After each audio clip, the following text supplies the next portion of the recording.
नमस्कार दोस्तों, मैं कार्तिक। यहाँ मिलती हैं भारत के इतिहास की वो कहानियां जो किताबों में नहीं मिलती। सोचिए, अगर आपको बताया जाए कि अकबर की सल्तनत एक ऐसे आदमी ने बचाई जिसका नाम आज इतिहास में कहीं नहीं है, और अगर ये वीडियो आपने अंत तक नहीं देखा तो अकबर का सबसे बड़ा रहस्य आप मिस कर दोगे, क्योंकि ये कहानी स्कूल की किताबों में नहीं पढ़ाई जाती।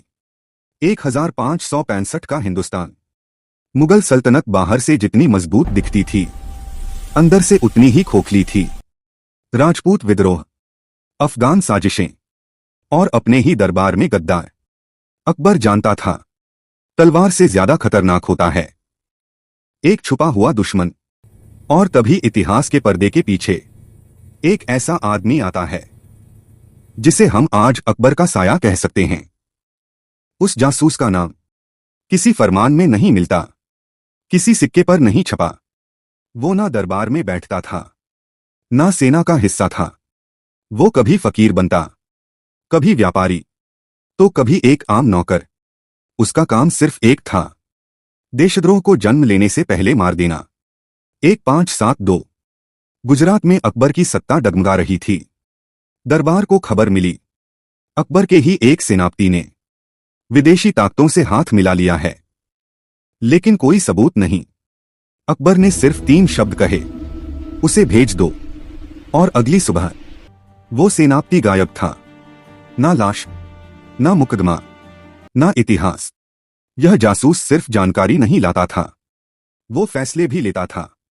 इतिहासकारों का मानना है, अकबर के समय जो अचानक मौतें हुईं, उनके पीछे यही साया था। अकबर उसे जानता था, लेकिन कभी नाम नहीं लेता था, क्योंकि नाम लिया जाता है तो डर खत्म हो जाता है। सबसे चौंकाने वाली बात, जब अकबर बीमार पड़ा और दरबार में उत्तराधिकारी को लेकर साजिशें शुरू हुईं, तो उसी जासूस ने 3 राजकुमारों की गुप्त बातचीत रिकॉर्ड की। लेकिन उसने किसी को नहीं मारा, उसने सिर्फ वो कागज अकबर के बिस्तर पर रख दिया। और अकबर ने फैसला किया। इतिहास बदल गया। अकबर की मौत के बाद वो जासूस भी गायब हो गया। कुछ कहते हैं उसे मार दिया गया, कुछ कहते हैं वो आज भी इतिहास में किसी और नाम से जिंदा है।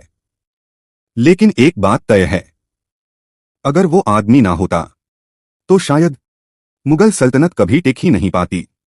और सबसे डरावनी बात, आज भी हर बड़ी सत्ता के पीछे एक ऐसा ही साया होता है जिसका नाम आप कभी नहीं जानते। अगर आपको ऐसी गुप्त इतिहास की कहानियां पसंद हैं, तो चैनल को सब्सक्राइब करो, क्योंकि अगली कहानी इससे भी ज्यादा खतरनाक है।